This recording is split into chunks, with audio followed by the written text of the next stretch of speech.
what's up? I'm Ellie and welcome back to my channel. Today I have my May wrap up for you guys, and remember that super disappointing April wrap up I had? Well, I'm coming back because I read 13 things in May and I feel like I could have read more. I just read one book that got me out of a slump thanks to the Shelf Love Readathon. There was also the Scallywagathon. These just really helped me. Before, I've always felt really pressured by readathons, but especially with the Shelf Love one, I just felt like I was like at my own pace. I could do things as I wanted. I could make things work for the challenges. So I didn't feel as pressured as I feel like I normally do during readathons, and I really think that that like jump-started my reading. Anyway, let's get into some of these stats from May. So I read a total of 13 things, 2,345 pages, 1 contemporary, 5 fantasy, 1 mystery, 1 short story collection, and 4 graphic novels. I didn't give anything less than 3 stars. I had a really enjoyable reading month on top of that. 4 of which were audiobooks, 3 were ebooks, and 6 were physical books. I read 5 adult, 3 middle grade, and 5 YA. That being said, let's get into the actual books that I read. I don't want to waste no time because it's been so long since I've had like a 20-minute wrap-up, so here we go. As usual, I will have timestamps down below so you guys can jump around to whatever you want to see. Let me guys know if you enjoy that. I know people have told me in the past that they enjoy that. Would you prefer more if the timestamps were directed at what books are mentioned, or do you like it in that the format and that I mentioned, like audiobook, graphic novel, or would you rather it be by the title of the book, the timestamps? Let me know, because I don't mind doing that. I think it's great when people have large wrap-ups if they have a way to get to the content that you're looking for. Not necessarily everyone reads graphic novels. Most people don't read audiobooks, so I want to be able to provide that in whatever way is best for you guys. Audiobooks. So, one of the audiobooks that I listened to was Witches of Lychford.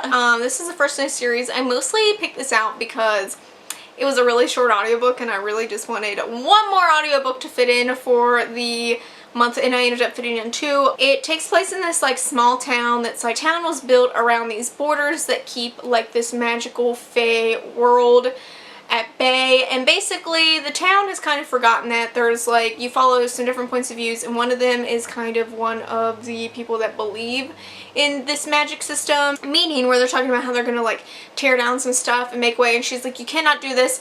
It's gonna allow these things to like come into our lives. It's gonna allow the borders are just gonna be gone, and the fae are gonna basically come in and destroy things. You find out that one of the girls has actually gone and visited the fae. You find out all these weird things. I will say, I was like halfway through this and didn't really know what was going on. The voices kind of blend together. I couldn't really tell who I was following, and I still don't know like who exactly was who necessarily. So there was that, but the overall like storyline was pretty interesting to see. Kind of how these people were blind to these things happening, and like their doors were getting marked, and there was all kinds of like these weird like magical politic things going on that mixed in with their world. So there were some interesting parts to it. It's interesting enough to like get through. I was just confused for most of it, so I didn't give this 3 stars. Again, it was entertaining. I liked the plot of it, but the overall characters just kind of blended together. I couldn't really tell a difference in them. Didn't really know what was going on. I'm unsure so far if I'm going to continue the series. They are short, so it might just be in my best interest maybe to continue, because then I might actually know what's going on. Another one that I listened to was Whistle in the Dark, and I've actually been listening to Whistle in the Dark for like months now, but I just kept putting it off because I would be picking up something else, reading something else. So I picked up Whistle in the Dark. This is about a girl that goes missing, and you are there once she's already come back. So she's been missing. She went missing for several days. She's back now, and basically it follows as soon as she gets back and she's found with bruises, she's drenched, and even though it didn't rain, and they keep saying, you know, what happened, and she just keeps going, I don't know, I don't remember. I don't remember. And this follows the family. We're in the mother's point of view, and it's the mother's, all the different emotions she has at finding their daughter, at wondering what happened, at the paranoia that follows, at the anger that follows, just all the different complex feelings that she has after her daughter has come home. There's another daughter that they follow. Other daughter is a lesbian and has told her that she's pregnant. You follow just kind of like the husband is just kind of like out in left field, and really he's like, whatever, you know, let things happen as they happen, where the mom is like, I need to know what happened to my daughter.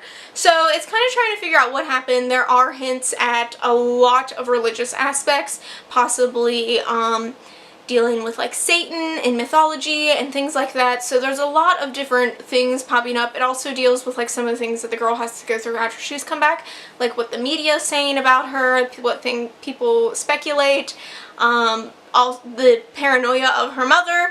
This is like the most mundane book I have ever read, and you guys will notice from most of my wrap-ups, I tend to hate mundane books. I hate anything that just deals with the daily lives of people. Just very boring, just kind of like, oh, we got up and went to breakfast and we talked about things. Like, I don't care about that. I mean, I need some more action in my life, and this had none of that, really. There's no action to this. Why was it so interesting?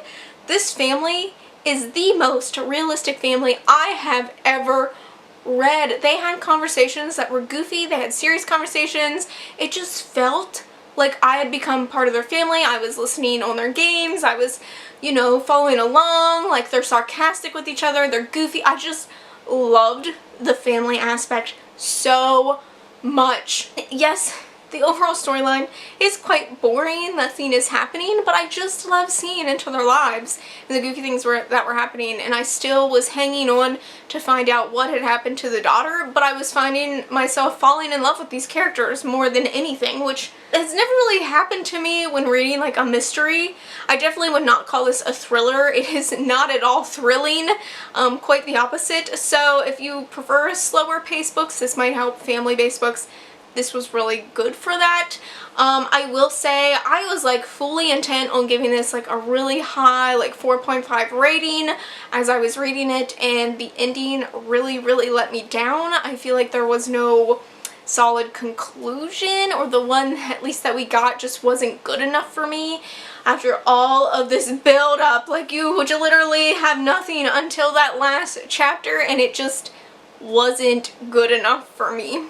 I needed something different. I needed something a little more thrilling, and it just felt flat. I ended up dropping my rating down to 3.5. I love the characters. I loved reading about them. I love their interactions, but the overall plot just wasn't there. I also listened to George, and George is a middle grade book. It is about George, who is a trans girl.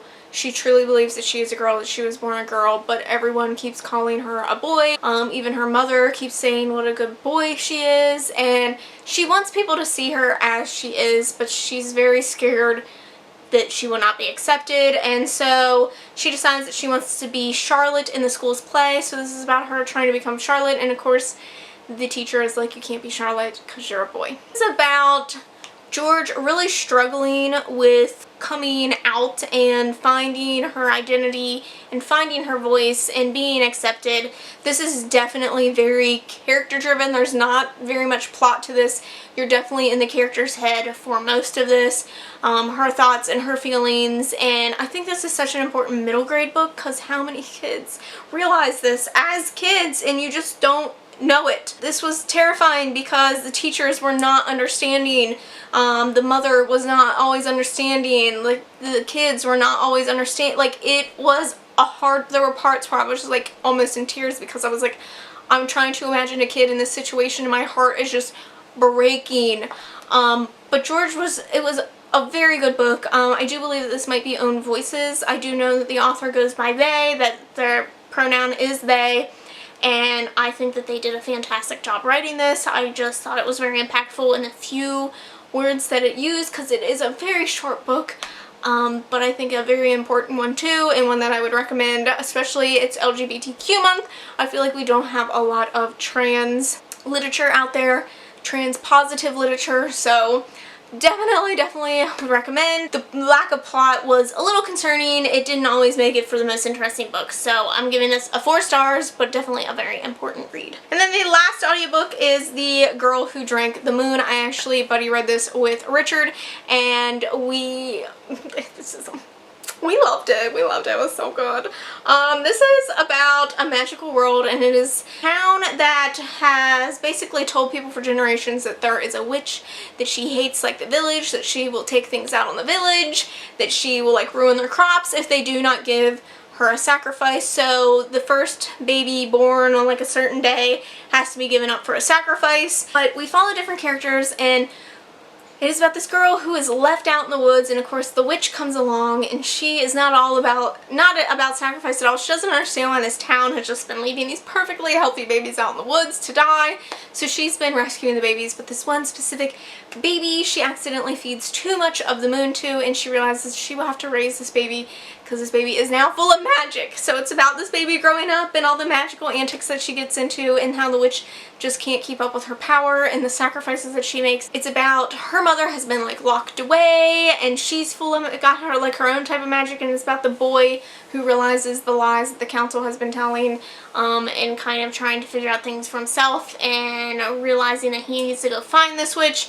And a lot of things come to like a head, of course, at the end, but I did not see a lot of this coming. I tend to find middle grade pretty predictable. I mean, kids like to know that their characters are going to be okay, but this just was, I couldn't really see all the things that were going to happen. There were too many characters involved, but I thought that it wrapped up really nicely. I loved, it was goofy at times, it was magical, but it also had a very serious undertone. I mean, you're sacrificing babies, but there's a tiny dragon who thinks that he's in a land of giants because he's so tiny. And then there is a swamp monster who I love so much. And of course the witch is just goofy, and I love the characters of this book. I love the world of this book. It's intense and it's magical, but it's fun. And it's a no wonder that this won an award, because it's just so good, and I gave it 5 out of 5 stars. One of my favorite middle grades. It was a fun time. I couldn't stop reading. It was so good. Alright, moving on to graphic novels. I read Assault on Golden Rock, which is the 6th in the Raven the Pirate Princess series. This is one of my favorite series. I was feeling slightly disappointed in the series in its most recent issues, because it was definitely putting action on the back burner and letting romance be the front and center, which, you know, isn't bad, because it is about an all-female pirate crew and the romances that are brewing on the pirate crew. There's a lot of lesbian pirates, bi pirates. I do believe there are some asexual pirates as well, so it kind of deals with that and all of that, but I was getting upset because the actual storyline wasn't going anywhere. So this was the first one that we have that things are actually taking place. She's hunting down her brothers who have stolen the throne from her, and they're being very unlikable, okay? So she's going back because she doesn't think that what they're doing is good for the people, and so she wants to go take over the throne and be just in the system. So this is them kind of finally getting to that point. I will say that there is still a lot of runaround in this series. There's still a lot of heavy romance. There was an artwork change, and the artwork change was the biggest hindrance to me, because all of the characters look the same now.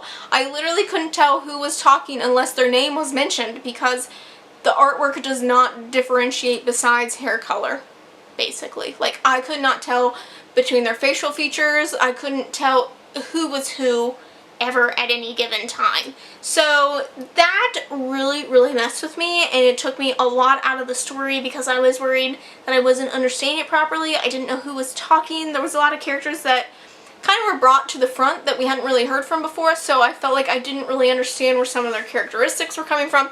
So I like that the story is finally progressing. I still feel a disconnect from the series. I'm really done. Why? I just want to love this series so much. So I gave that a 3.5. Wasn't terrible, just why? I also read Blackbird Volume 1. This has been one of my most highly anticipated graphic novel series for the year, and I was very excited to see that this finally came out. The artwork in this is some of the most gorgeous artwork I have ever seen. I love the style of the characters. I need all their fashion sense. It's beautiful. Basically what has happened is something very tragic has happened to our main character early on, and her mother has died and passed away, and it's years later, and she is kind of struggling. She's broke. She's living like on her sister's couch. She struggles to have jobs. She also is struggling with a drug addiction. She's still struggling from the loss of her mother all those years because so much has just gone downhill from that.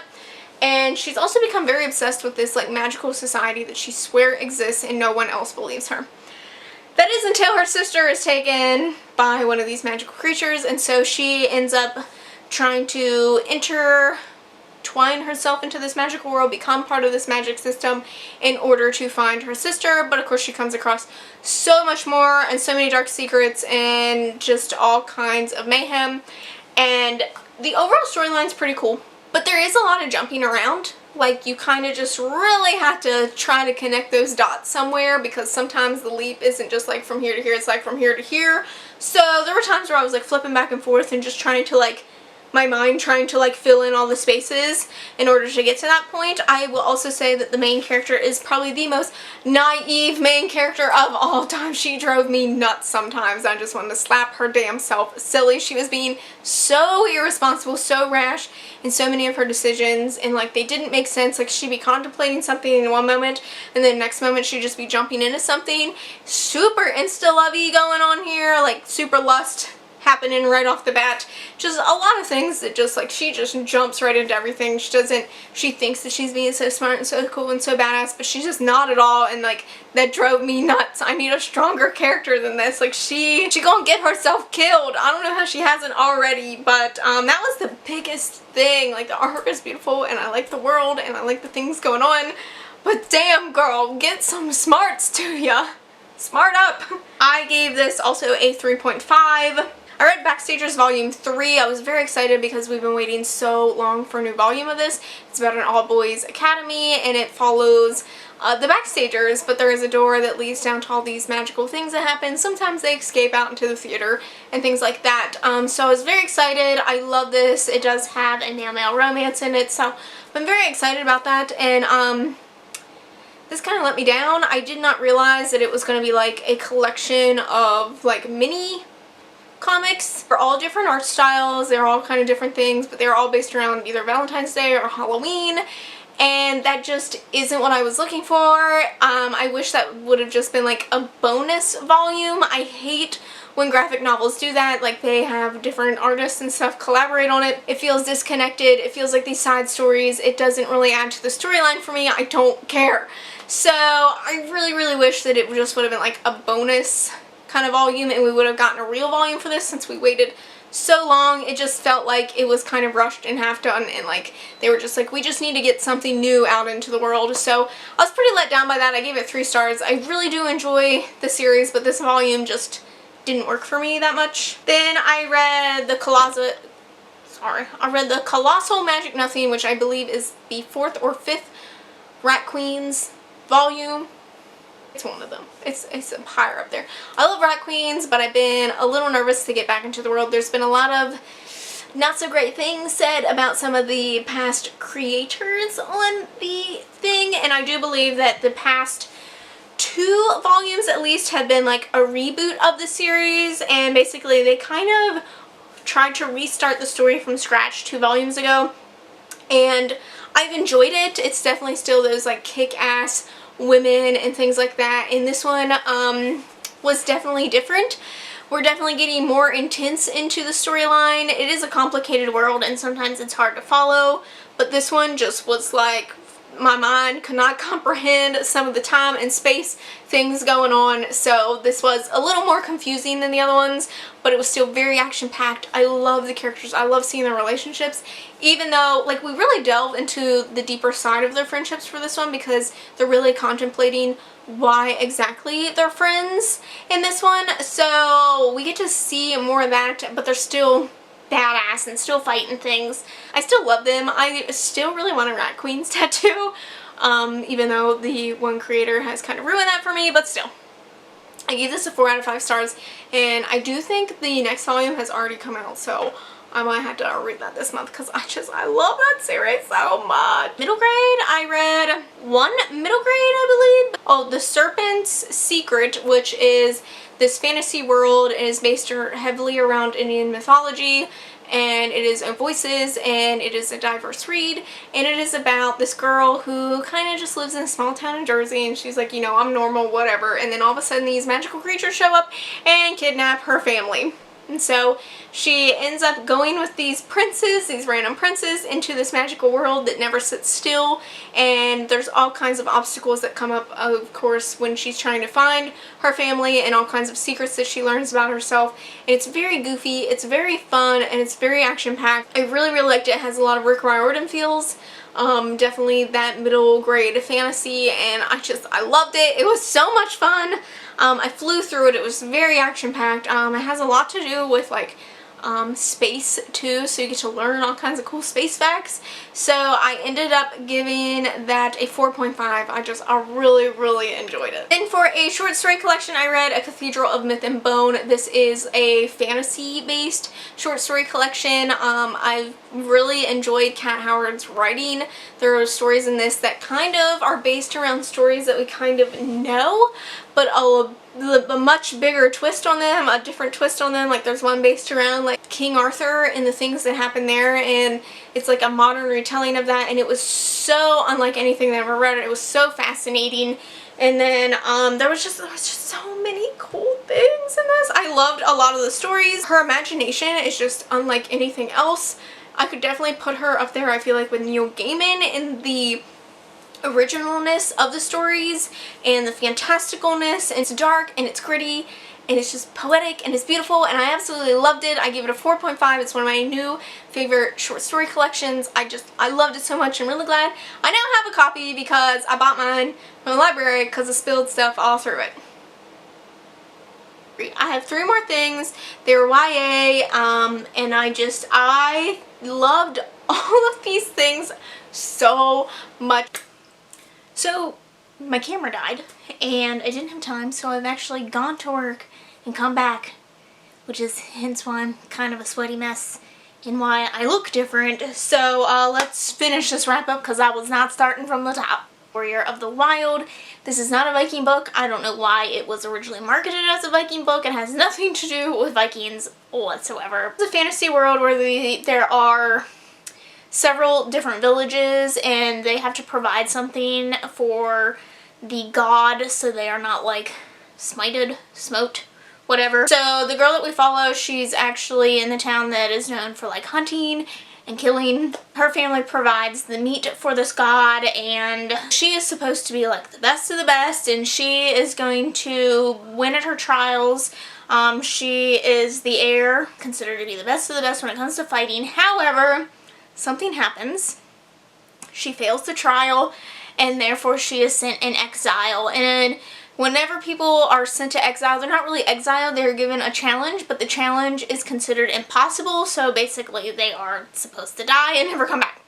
So she is given this impossible challenge, and her challenge is to kill the god. She goes out into the world, and this is very much a survivalist story, which I really liked. You get to see her out in the wild and trying to survive, and some of the things that she encounters and who she encounters and the different creatures and stuff, and it was just so different, I feel like, than anything that I've read recently.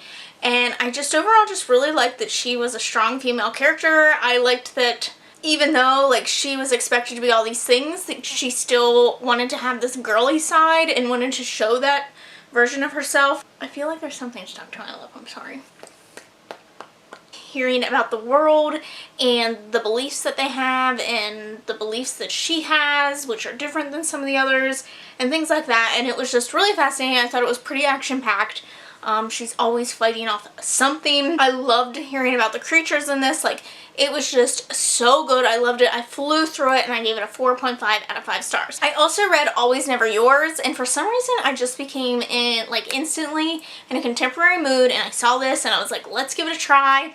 And y'all are freaking fired because you did not tell me to pick it up sooner. It is basically a, not really fake relationship, but sort of kind of like on those lines. But there's a ton of Shakespeare references, and like it's got all kinds of tension in it, and like, why didn't y'all tell me to pick it up sooner? It was so freaking good. I read this in one day. Like, I couldn't stop thinking about it. I loved it so much. It's about a girl who is the producer of her school's plays, and then she finds out that she has actually been cast as Juliet, who is the main role in the play, and she wants nothing to do with it. But she's also been known for, she's known as boy crazy, and they don't use the word slut, but that's definitely the term that we would have called her in high school. That just is what it is. That's how high school works. But she's considered boy crazy, and every guy that she dates meets like their soulmate afterwards.